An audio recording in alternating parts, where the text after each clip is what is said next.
Okay. So this is the last section we need to cover. It's on something called a geometric sequence and series. We're going to kind of cap off. We only study 3 sections in chapter 9. We talked about sequences and series a little bit, get used to the notation and stuff. In 9.2, we spend a lot of time talking about arithmetic sequences and series. Arithmetic sequences and series, you'll remember you add to get from one term to the next term. They have common differences. We'll cover that again in just a second. And in this section, we're going to talk about geometric ones.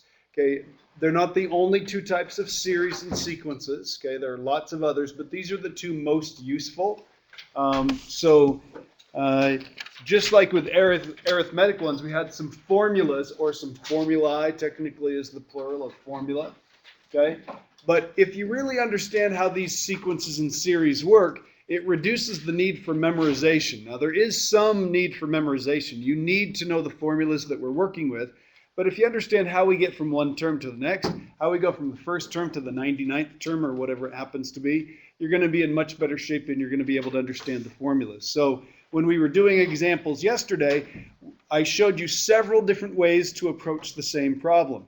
For some people, it's easier to I'm just going to rely on the formulas. I'm going to make sure I understand them, number one, but I'm going to rely on the formula. And then other people like to think about, okay, how is this working? How would I go from the 3rd term to the 20th term? And how could I make a formula that produces that? Some people like looking at the list of numbers and kind of saying, okay, well these, I go 3 every time, so if I started off with a formula like 3k, does that work? If that doesn't, how can I tweak that to make it work? Okay? All of those are very valuable things, but in the end, you do need to make sure that you understand the formulas and can use those. So let's just quickly review. So an arithmetic sequence, let's see, they have a common, what is it? They have a common difference between every pair of terms. Okay, and we blank the common difference from one term to get from one term to the next term. What do? Okay, we add. Okay, we add. Now, if the common difference is positive, that makes perfect sense. If the common difference is negative, we can still add a negative, and that would make it go down by the same amount every time. So keep it straight that way. Okay, the nth term formula for an arithmetic sequence is it's the first term plus n minus 1 common differences, which I told you yesterday. If you remember that phrase, here's the formula right there. There's the nth term formula. A sub n equals a sub 1 plus n minus 1 times d.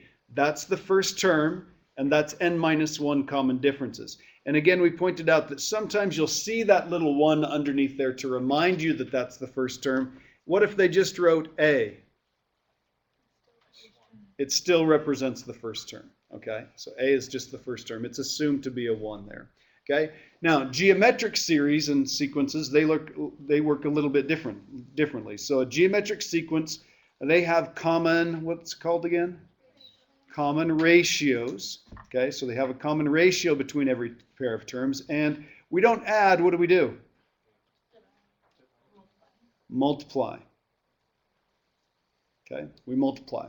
Okay, now, it just so happens if they're getting smaller by 1/3 every single time, we multiply by 1/3. You could think of that as dividing by 3, okay, but when it gets right down to it, there are really only 2 basic operations, addition and multiplication, okay? If you want to subtract something, you just add the opposite. You add its additive inverse, okay? And if you want to divide by something, you can multiply by its multiplicative inverse. So I want you to notice the similarities here. To go from one term to the next term, we multiply by that common ratio. So the nth term formula for a geometric sequence works like this. It's whatever the first term was, not plus, we'll call it times n minus 1 common ratios. Now, just like normal, if we're going from addition to multiplication, multiplication is a little bit more complex, so here's how it works. It doesn't work like this one right here, but it's going to be a, and I'm just going to write an a, because that's the first one, times, how would you write n minus 1 common ratios? If you wanted to multiply by the same number r over and over and over again, we have a nice simple way of writing repeated multiplication. What do we use? We use an exponent. So we're going to do n minus 1 as the exponent. That means we're going to use that ratio n minus 1 times. Okay? So these are the similarities between the yesterday's section and today's section. This is the formula for a geometric sequence, the nth term formula. We also call it a general formula for a geometric sequence. You need to know the first term and you need to know the common ratio. So it's the first term times n minus 1 common ratios. It's just that n minus 1 is going to be the exponent. It's not going to be what we're multiplying by like we did yesterday. So this one says find the common ratio of the geometric sequence. Remember, you can take any term and divide it by the one before it. So if I take 4 and divide it by 8, common ratio between the two of those is 1/2. If I take 1 and divide it by 2, the common ratio between those is 1/2. Again, the word common means it's the same, so it has to be the same ratio in between every one of them. Okay, this happens to be a geometric sequence where it's getting smaller, and notice that the ratio is a fraction, less than 1. It's going to make it get smaller every single time. If you wanted to think of it as dividing by 2, that would be okay, but not as good as thinking of this as multiplying by 1/2 every time. The common ratio here is 1/2. Okay, any questions? Okay, we should also talk about a recursive definition. You'll remember that this is how we find the common ratio. We take any term and divide it by the one before it. Again, that's what that notation means. That's what those little indices mean. This is the nth one. This is the one right before the nth one. This is the n minus 1. So if you take any two terms, take one term, divide it by the one before it, that's going to be the common ratio. You can actually solve that, take that little equation right there, and come up with a recursive definition. Let's solve it for a sub n. You just multiply both sides by a sub n minus 1. So to get to the nth one, again, important to think about these, to get to the nth one or the next one, you take the n minus 1 or the one right before it and you just multiply it by whatever the common ratio is. Okay? And that will get you from one term to the next term to the next term to the next term. Okay? That's that recursive definition. They do, remember, you have to have two parts. They have to give you a place to start, so they have to give you a first term or maybe the first couple depending on the definition, and then they have to tell you how to get from one term to the next term. That's what this does. There's a recursive definition. Okay? All right, so this says write out the first four terms of the geometric sequence and find the common ratio. So let's go ahead and do those. So first four terms. How do I get the first one? Plug in a 1. Okay? So I'm going to write out a sub 1, a sub 2, a sub 3, because again, that can be helpful in plugging those in. There's the index. If I plug in the index, remember it goes in the exponents, so the first term is a 5. Next term, plug in a 2, 25. Next term is plug in a 3, 125. Plug in a 4, 625. There are the first four. Now, what's the common ratio? Take any term divided by the one before it. So 25 divided by 5 is 5. 125 divided by 5 is 5. 625 divided by 125. You don't have to do it this many times, but again, that ratio has to be the same. And on this one, the common ratio is 5. So there are the first four, and there's the common ratio.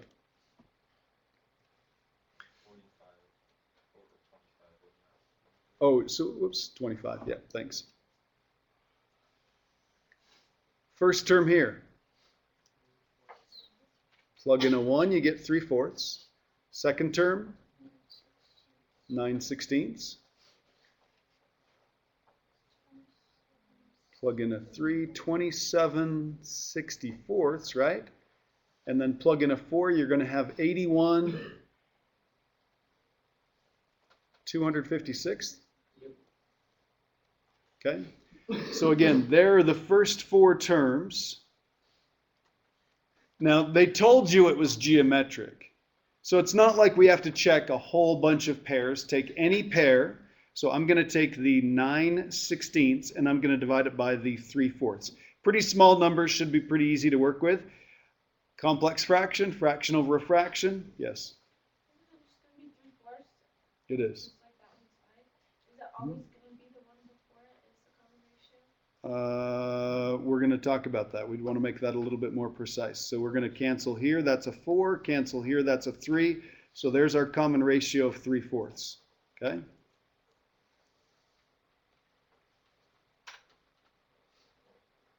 Everybody with me? Okay. We can use the formula to figure that out. Now, that first one was 5 to the n, right? That's the little formula. You can figure out what the common ratio is just by using the formula. You don't have to write out a couple of terms and say, I'm going to use this number and divide by that number, or this number and divide by that number, or this number and divide by that number. I could just take the formula. So the common ratio should be the nth term. That's what I get when I plug in an n, divided by what I get when I plug in an n minus 1. So this would be 5 to the n minus 1. So Christopher, any idea how we're going to simplify this? You can change it to a different base. Could you change it to logarithmic? Let's see, I suppose you could try and do that, but on this one it's going to be a little bit easier. I suppose we could take a log base 5 of both of them or something like that, the top and the bottom, okay? But then you'd have to wonder about, does that really keep it the same fraction? How about we just use properties of exponents? How about I take this and move it on the top? So this would be 5 to the, what happens when I move an exponential expression from top to bottom or bottom to top? Changes the sign of the exponent, right? So this is going to be a minus n plus 1, right? And then since those are both the same, I can write that as 5 to the, well, let's see. I'd add the exponents together, so that would be n minus n plus 1, so that's going to be 5 to the first, or just 5, okay? Now, that's a bit of a pain, and this is a bit of a pain, okay, to actually write them out and then go ahead and do the arithmetic with it. Okay, now I changed this. I had a typo on this. I think on yours it says ration, okay? If you check that. Is there another way that you could just look at it? Okay, now if you'll remember, we did some of these yesterday where we had to figure out what the common difference was, and we figured out that arithmetic sequences come from linear functions. They've got a plain old n with a coefficient in front and maybe plus or minus a number. No squares, no square roots, no radicals, nothing weird like that. No exponents. So is there a way that we could look at this and say, hey, I can tell just by looking at it whether or not it's geometric, and I can tell what the common ratio is? Tylin, what did you come up with? I think you did a second ago. That it's just what? The coefficient? Not the coefficient, it's the base. Okay? Arithmetic sequences are produced by linear functions. Geometric sequences are produced by, what type of functions are these? They're exponentials. So they're produced by exponentials. Okay? And the ratio is the base of the exponential. Okay? So the ratio is the base of the exponential. Okay? So let me say this again. You want to get this straight because look ahead. We're going to be looking at new sequences and we want to figure out, are they arithmetic, are they geometric, or are they neither? If it was arithmetic, what type of sequence or what type of function are we looking for? Added, subtraction.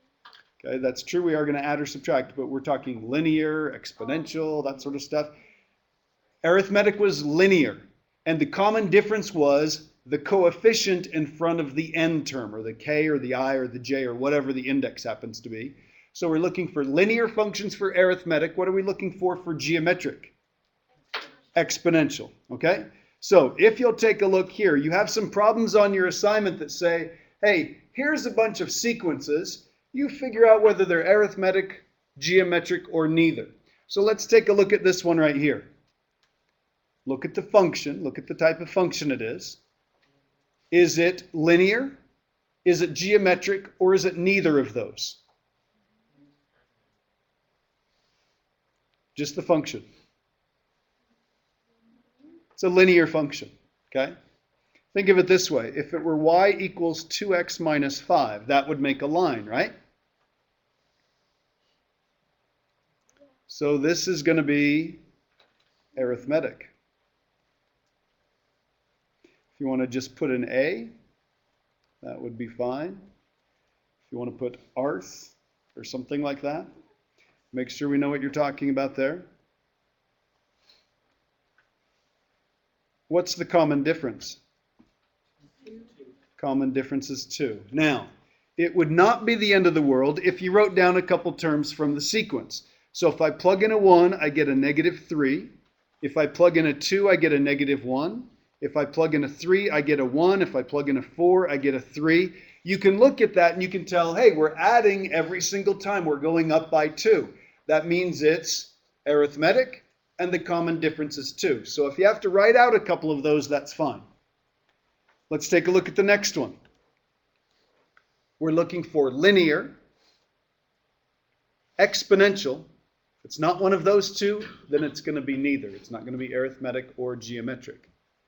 If you wanted to think y equals 5x squared plus 1, is that a line?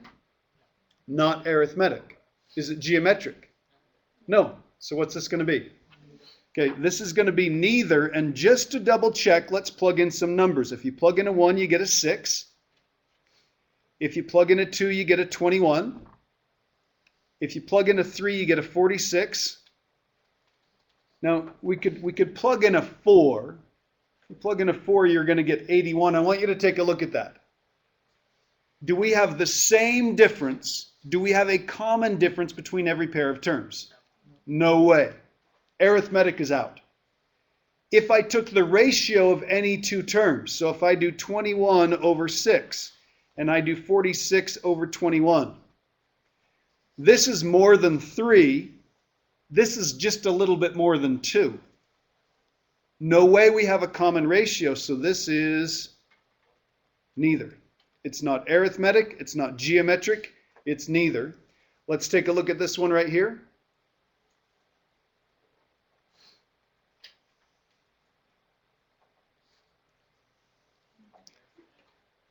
Could it be arithmetic? Okay, let's check arithmetic. Difference here is 2. Difference here is 3. Stop right there. There's no way it's arithmetic. Now do a ratio. The ratio between these first two is 3. The ratio between these two is 2. 6 divided by 3 is 2. Okay, what is this? Neither.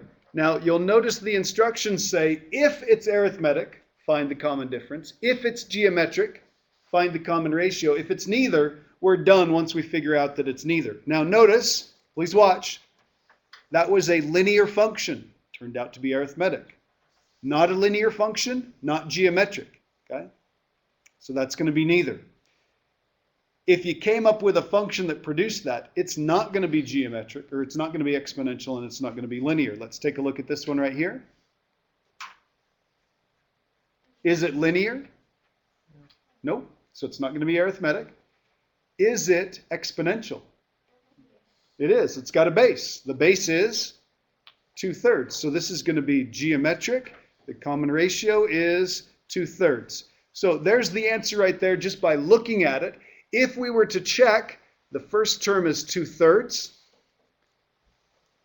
4/9, 8/27, and so forth. Take any term, divide it by the one before it. Your common ratio is going to be 2/3. Okay? Any questions? Okay, look at the next one. Make your decision. They didn't give us a formula, so you can't look at it and say, gosh, is this linear or is this exponential? What is it? Definitely not. There's no way it's arithmetic, right? Because the common difference between these two is 0. None of the other ones have a common difference of 0, okay? So it's not arithmetic, okay? Common ratio between these two is 1, and the common ratio between these two is 2. End of story. You don't even need to check the other ones, okay? So this is neither, okay? That one's kind of an interesting one.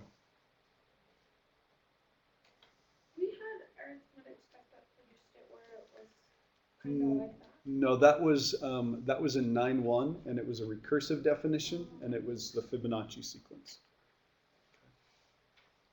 I think you can only produce that using a Recursive definition. Okay, how about this one? Geometric. It is geometric. Okay, this is kind of a weird geometric one. Okay, it has an exponential form. It's got a base that's a number. The base is a number. Okay, the variable or the index that we're changing is the exponent. That's what makes it geometric. That's what makes it exponential. Okay, if we were to write one down, the first term is -1, +1, -1, +1, -1. Okay, so every time you just multiply by a negative. Isn't that the definition of geometric? You have the same ratio in between each terms every time you multiply by the same number to get from one term to the next term. Everybody good there? So common ratio here, -1. Doesn't happen very often, mildly interesting, but my gosh, we use that quite a bit to make things alternate. Let me say that again. We use this -1 to a power to make things alternate. So if you ever come across a sequence that alternates, you know you've got a negative number raised to a power, okay? All right, so let's take a look at the next couple of examples. At the bottom of the page here, we've got find the nth term, which is a fancy way of saying come up with an nth term formula or come up with a general formula for me. And, by the way, go ahead and figure out what the 8th term would be in this sequence, okay? So, again, if you memorized that little phrase last time, it's going to be easy to tweak that. The nth term is the first term times n-1 common ratios. What's the common ratio? 2 raised to the n-1. The formula that we learned yesterday and the formula that we just learned today have a first term, have a common ratio or a difference, and an n-1 in them. Okay? I kind of like this right here. Usually, though, you don't see this in the back of the book. Again, just like I liked for arithmetic, I like that first term plus n-1 times the common difference. I really like this. In the back of the book, here's what you're going to see. They're going to break this up into this. 3 times 2 to the n times 2 to the -1. What is 2 to the -1? 1 over 2. So they're going to write this as 3 times 1/2 times 2 to the n. So they're going to write it like this. A sub n equals 3/2 times 2 to the n. And that's probably how you'll see it in the back of the book. Okay? If it's a test question, as long as it's not a multiple choice or something like that, this is totally fine right here. Again, the nice thing about this is, notice that in either case, see the exponential with a base of 2? You can see that it's going to be geometric. The nice thing about this one is you can look at it and you can tell what the first term is. The first term is 3. Is the first term 3 here? What do you plug in for the first term? What's the index on the first term? What's n on the first term? No, you plug in a 1. Plug in a 1 right here. 2 to the first is 2. Divide that by 2, cancel those 2, you still get a 3 either way. Those are exactly the same formula. They still work. They're the same thing. It's just a different way of expressing it. This looks to them a little bit simplified maybe. Yeah. So we can do the first one. Yeah, either one's fine. Okay. As long as it's not multiple choice, you'd want to make sure. If it's multiple choice, you're probably going to see this one. You'd want to know how to go from yours to theirs. Yeah. Okay. All right, let's take a look at this one. Again, the nth term is the first term times n-1 common ratios. Common ratio, you can just look at it. Can you see that the common ratio would be 3? Totally fine here. You're right. We'll come back and get it. Okay. It would also be okay to write this.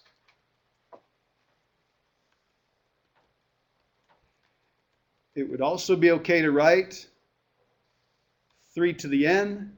What would happen if you did 3 to the -1? Where would it end up? Okay. So sometimes you'll see it written like this. 1/3 times 3 to the n. Okay. Any one of those would be okay. And on this one, I need the 8th term. And I need the 8th term here also.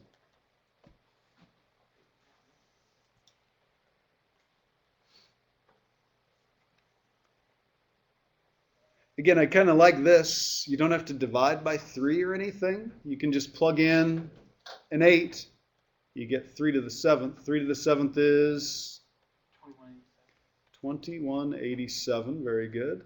Okay. And on this one, again, if I did it this way, 3 times 2 to the 7th. Okay. Another nice thing about this, again, just by way of understanding how these work, how do you go from the first term, which is right here, to the 8th term? How many common ratios do you need? 7. You need 7 of them. There they are right there, 2 to the 7th. Okay. So that's, what is that? 128 times 3? 384. Okay. Any questions? Okay. I've got the first term. I need what? I need the nth term. Okay. I need the common ratio. What's the common ratio here? -2. So this is going to be a sub n equals -1. I would put this in parentheses and then raise it to the n minus 1. Okay. Again, I'm going to leave this one this way.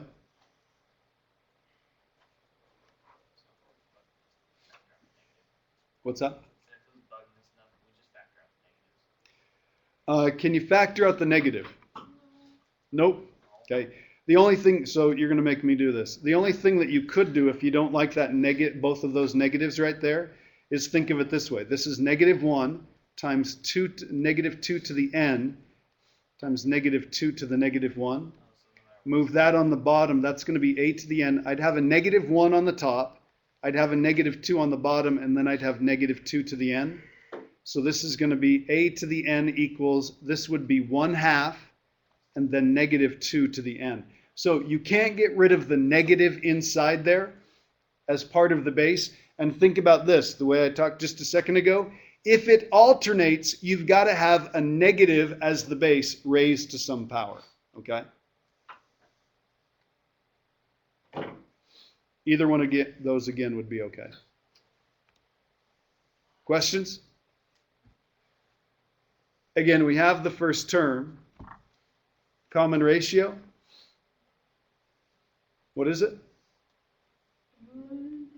Okay, it's going to be -1/3. Make sure you catch that. Notice that these are getting smaller. So it's got to be a fraction between 0 and 1, okay, or -1 and +1 if you wanted to think of it that way, okay? And it's alternating, so it's going to be negative. So there's our common ratio. So if we write this down, we've got, and I'll do this as b sub n, equals the first one, -3, and then -1/3 raised to the n minus 1. Zach, is it okay if I leave it like that? Okay. Just make sure you're careful if you go ahead and break this apart into 2 pieces. There's a perfectly good formula. If you wrote it the other way, can anybody tell me what it's going to be?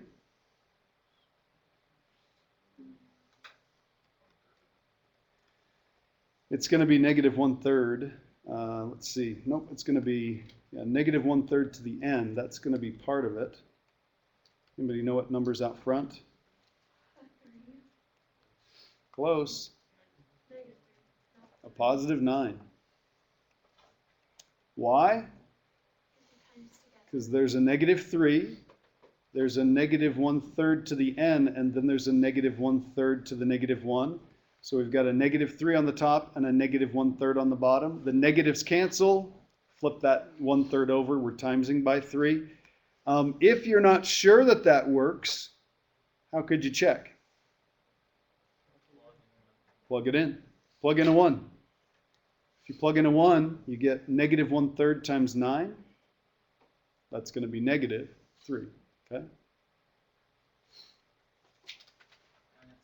Yep. What's the 10th term? A sub 10 on this one.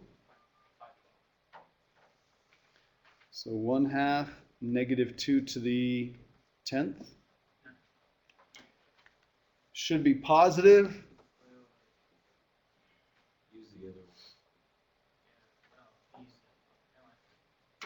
You should get the same thing either way. It's going to be positive. What's it going to be? 512. Okay, and let's do this one. We want the 10th term here. 9 times negative 1/3 raised to the 10th. Or if you wanted to do it here, it would be negative 1/3 raised to the 9th, and then times that by negative 3. It's going to be a darn small number, okay? Yep. Okay. Let's see. It is going to be positive. It'd be 9 over 3 to the 10th. Okay, we'll just leave it like that for the time being. That'd be a tiny, tiny number. Yeah. Okay. Go ahead and flip the page over. Okay, so that's how we work with geometric sequences. It is possible to add up a geometric series, okay? And we've got a couple different types we're going to do. We're going to do a finite geometric series, and we're going to do an infinite geometric series. And these get kind of interesting if you're going to go on in math. In fact, some of you, a little bit less than a year from now, you're going to be adding things up like this in calculus, okay? So this stuff is not going to go away. You'd want to keep track of this. So this is what we call a finite series. It means there's a finite number of terms. And if there is a finite number of terms, if we're stopping at 8 or 7 or 42 or whatever it is, or adding up the first n terms, here's the formula. Looks kind of ugly. Sum of the first n terms. Notice there's our sigma notation, and that's what a geometric series looks like. Here's the formula. That's it right there. So you'll notice that we need A. You need the first term, you need the common ratio, and you need one more thing. You just need to know what n is, how many terms you're adding, okay? So you just need 3 things. First term, common ratio, how many terms? So A, R, and N, that's it. So on this example right here, do I have A? A is 2. Do I have R? Yeah. What's the common ratio between every set of terms? 2. Okay. And do I know how many terms? I can go through and I can count 1, 2, 3, 4, 5. There's 8 of them, right? Now, this is a small enough problem that I could just type that into the calculator, just punch those buttons in, hit equals, and it'll add them up for us. But if it were 400 terms long, you wouldn't want to do that. Okay. So you'd want to rely on the formula. Again, you need to be able to understand the idea and apply the formula. So the sum of the first 8 terms is going to be, look at how the formula works. Take the first term, that's a 2. On the top, you do 1 minus r, 1 minus the ratio, so that's a 2, raised to that power right there. And on the bottom is 1 minus whatever the ratio is. So we just have this little arithmetic problem to figure out. This is 2 times 1 minus, let's see, 2 to the 8th is 256. So this is going to be a 255 on the top, but there's a negative there. The bottom is a 1 minus 2, so that's a negative 1. So I've got 2 times 255. So the answer is, say 510. 510. It is 510. Okay? You are literally just plugging those numbers into the formula. How do you do that in your head so fast? What's 2 times 250? 2 times 25. Oh, you break it up. You're Yes. smart. I've been working out. Okay, so let's take a look at this one. If they're fractions, it's more difficult, but it's the exact same idea. You need to know the first term. First term is 1/2. You need to know the common ratio. Common ratio is 1/2. And you need to know how many terms there are. Now, I did this one this way on purpose. We have a dot, dot, dot. Can you tell which one this is? It's the 8th one also. Okay, notice that this one started with 2. Common ratio is 2. By the time we get to 256, that's the 8th term. So if this is 1/2, by the time we get to 1/256, that would be the 8th term.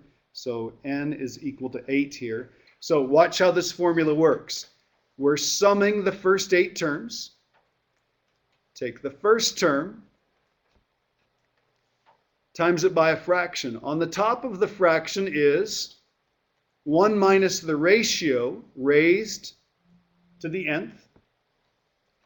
On the bottom is 1 minus whatever the ratio is. How did you find the n was 8? We kind of went through and counted. It's like this one right here. Has the same number of terms of this. See how that's a 2, a 4, 8, 16, 2, 4, 6, 8. Okay. Glad you said it. Good? Okay, so then I've got 1/2 sitting out front. What's on the bottom? 1/2. Boy, that's nice because I can cancel those off. That means the answer to this problem is just 1 minus 1/2 raised to the 8th. Now, if you look really carefully, 1 minus 1/2 to the 8th. 1 over 256. So the answer here is, if you got a common denominator, it's going to be 255 256. Just a little bit less than 1. Just a tiny bit less than 1. Any questions? Okay. Take a look at the next couple of problems. The interesting thing about these is, you'll notice, starts at 1 and goes to n. We kind of know how many terms we need to add, but we kind of don't. We're adding up from 1 to how many terms? N terms. So what's n? N is n. N is n. What's the first term? Careful, it's what you get when you plug in a 1. It's 1/3. Careful here. What is the common ratio?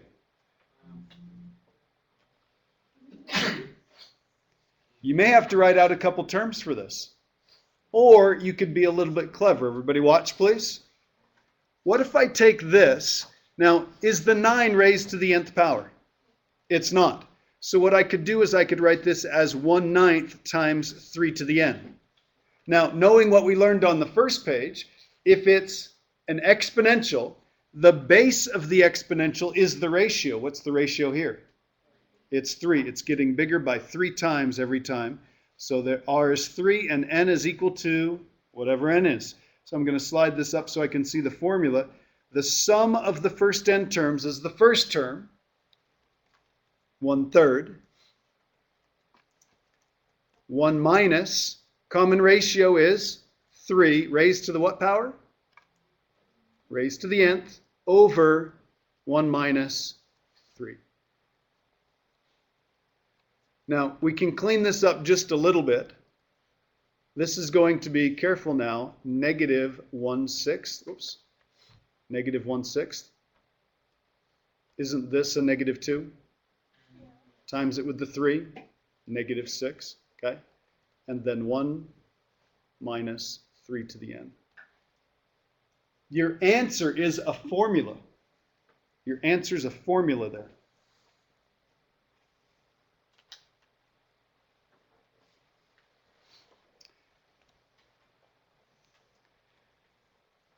Again, I'm going to set this one up. I'm going to let you clean it up. How many terms? N terms. Our answer is going to be a formula on this one. First term, 1/2. Common ratio. Common ratio is also 1/2. So take a good look at this. This is going to be a little nicer than you think. Sum of the first n terms is first term, 1/2. 1 minus 1/2 raised to the n. What's on the bottom? 1 minus 1/2. And does that clean up nicely? Yes, it does. You go ahead and clean it up.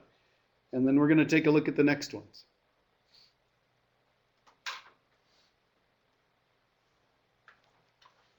Okay, now we have 10 minutes left. We're going to take a look at these problems right here.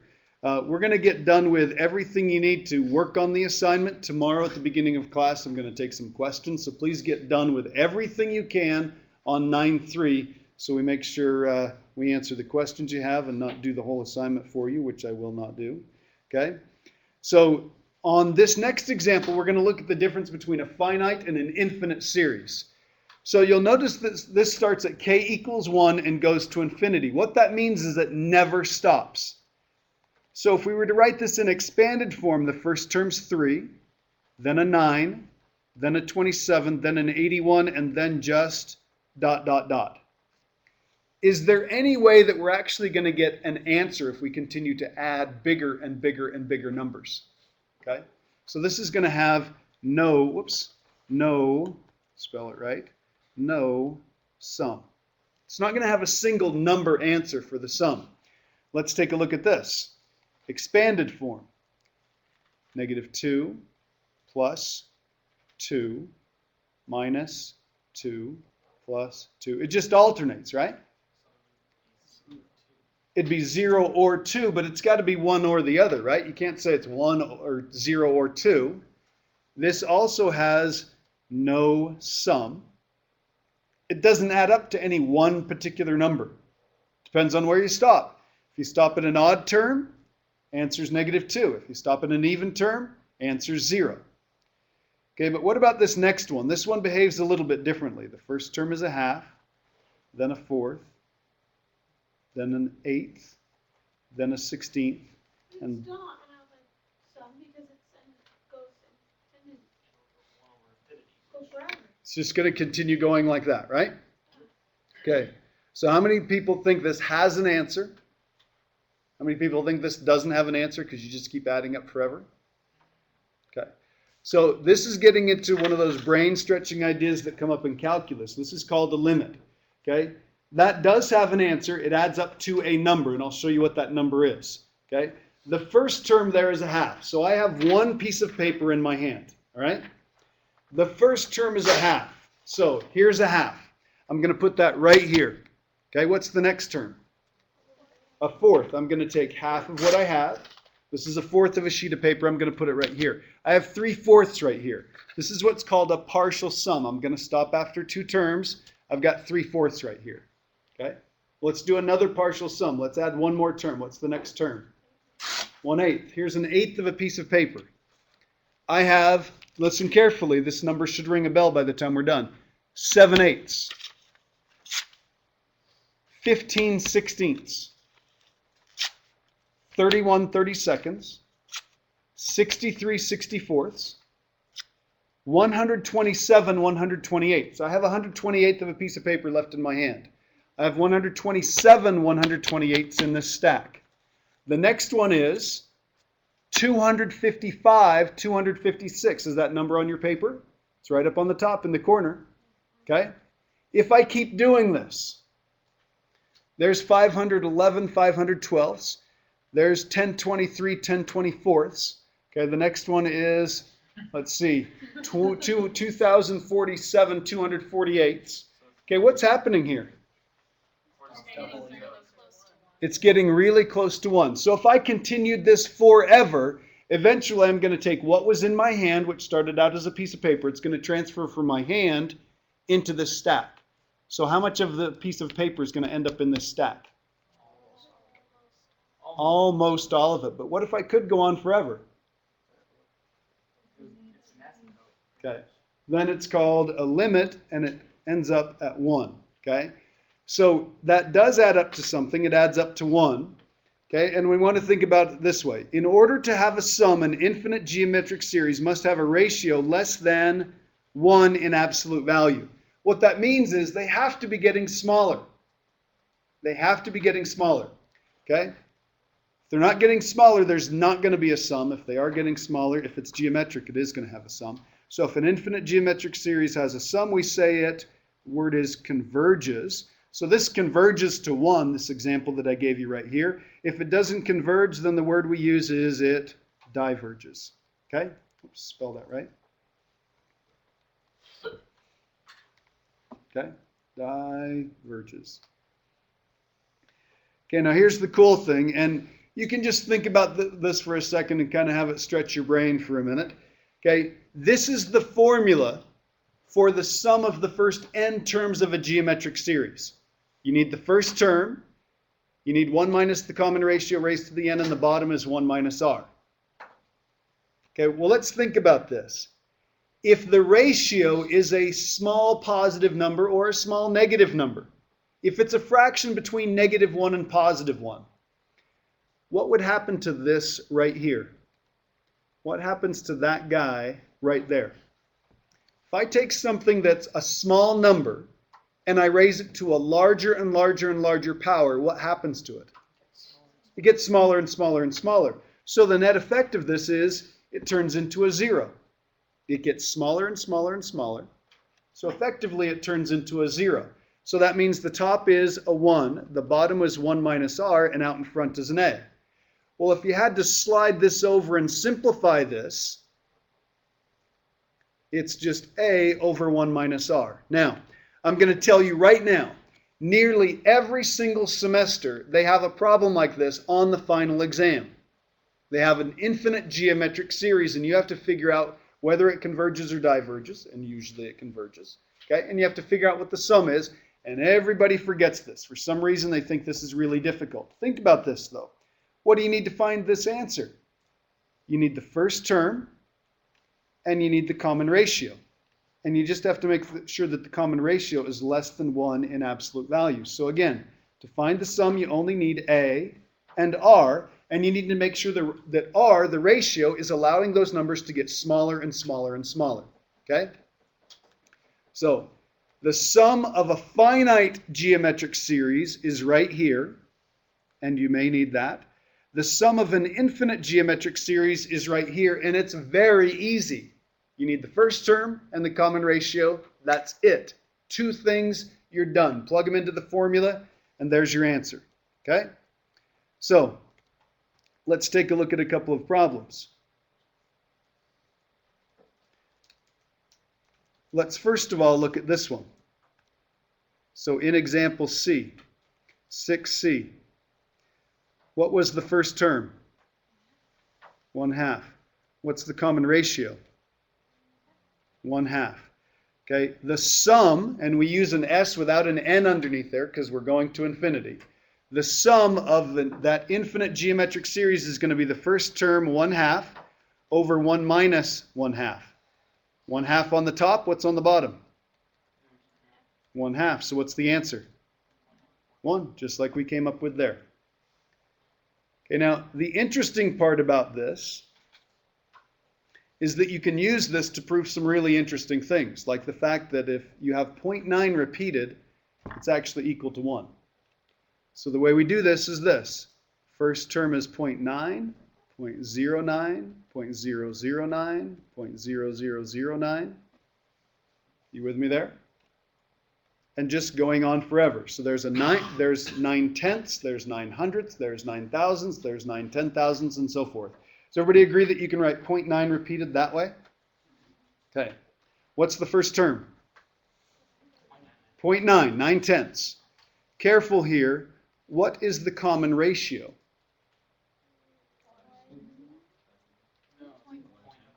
It's 0.1. It's 1/10. It might be easier to write it as 9 tenths. The next one is 9 hundredths. The next one is 9 thousandths, 9 10,000ths, and so forth. You can see that the common ratio is 1/10. Okay, 1/10 or 0.1. So the sum should be the first term, 0.9, over 1 minus, what's the common ratio? 0.1. What's 0.9 over 0.9? 1. Okay. You can do the same thing to show that 0.3 repeated is 1/3, 0.6 repeated is 2/3, and so forth. Okay? And then the last thing I want to take a look at today, I am going to show you how to do number 88, but we'll do that at the beginning of class tomorrow. Hopefully you can figure it out. If you can figure out 88, you've really got these geometric sequences and series figured out. Okay? Do the following series converge or diverge? Yes or no? And if it does converge, find the sum. Take a look at this one. They're all geometric. Marissa, you say no. Why not? Yeah. The ratio, which is 3/2, is greater than 1 in absolute value. It diverges. Think about it this way. If it's 1.5, every term is going to be 1.5 bigger than the one before it. They're going to get bigger and bigger and bigger and bigger. The only hope we have of being able to add forever and getting an answer is if they get smaller and smaller and smaller, if they eventually turn into effectively a zero, okay? You spend more time talking about what effectively zero or what close enough to zero means, or going to zero fast enough. Okay, let's take a look at this one. Why does it converge? Because it gets smaller and smaller. Okay, it gets smaller. Let's double check. Let's check this ratio. I'm going to take the second term, -4/3, and divide it by 2. Okay? You could also take -16/27 and divide it by 8/9. Either way, what is the common ratio there? It is -2/3. It's -2/3, right? Now, is -2/3, watch please, is it less than 1 in absolute value? Or in other words, is it a fraction or a decimal between -1 and +1? Yeah. Not even including -1 and +1. It has to be smaller than 1, bigger than -1. It is. So that means the sum is, what's the first term? 2 over 1 minus, what's the common ratio? -2/3. Okay? And then from there on, it's just a little bit of simplification. This is a 2 over, let's see, that would be a +2/3. So that's going to be 5/3. Answer is 6/5. 6/5. So if you followed this pattern forever and added those numbers time after time after time after time, you're going to end up with 6/5. I think it's 1.16 repeated. Okay? Any questions? Okay, these last two problems I left on there when they used to let you use a calculator. I'd show you how to use a calculator. Go home and get done with as much as you can. Hopefully you can do everything but maybe 2 or 3 problems. And if you can figure out 88, you're in really good shape, so try and have that done when you come tomorrow. Have a great day.